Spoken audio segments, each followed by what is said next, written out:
The U.S. Coast Guard says a debris field has been discovered within the search area. Let's bring in CTV's Geneviève Beauchemin for more on this. Now, Geneviève, good morning to you. There is now word of this debris field that it has been found. What more are you learning about it?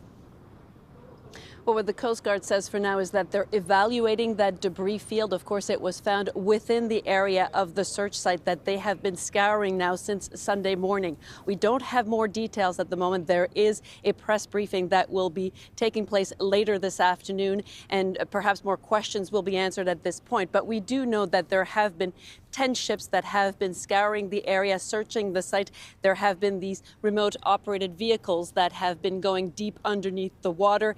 And what we're hearing from the Coast Guards is that one of these ROVs near the Titanic would have come across this debris field. And so, as I say, for now, there's no confirmation that that is related to the missing sub. But of course, this is under evaluation by this time, with all the experts, the personnel, the people who are at the search site today. And Geneviève, we are now 4 hours past the window that the U.S. Coast Guard had given for the amount of oxygen that would have been available on this submersible for the 5 passengers on board. Talk to us a little bit more about the sense that you're getting from officials there about their optimism and hope that these passengers will be found alive. Of course, it was dwindling hope and optimism because indeed there was that window that we'd been talking about since the search began on Sunday, and really the thought that there could be 96 hours of breathable air on board. Now, that is a variable number. It could be somewhat more, somewhat less. It is an approximation based on the fact that there's these 5 passengers on board and their metabolic, the rate at which they're breathing was being taken into consideration. But it wasn't really a fixed time, but of course that has now, that window has now closed for several hours now.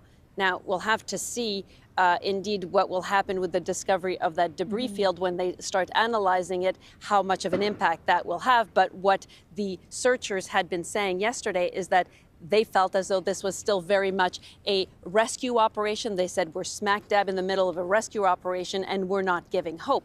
You know that they were analyzing, that they were looking at these sounds that a plane had picked up, a Canadian plane equipped with acoustic equipment that they could hear under the ocean. And at that point, they believed that there were sounds that they were picking up.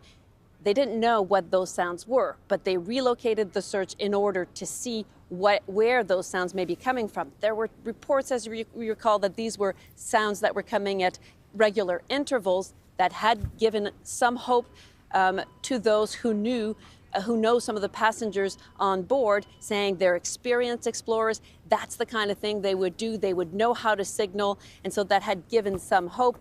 But now, again, past that window, the breaking information about perhaps a debris field, this is going to be tough moments for those who know those passengers on board. Definitely. Okay, CTV's Geneviève Beauchemin reporting for us from St. John's Harbor.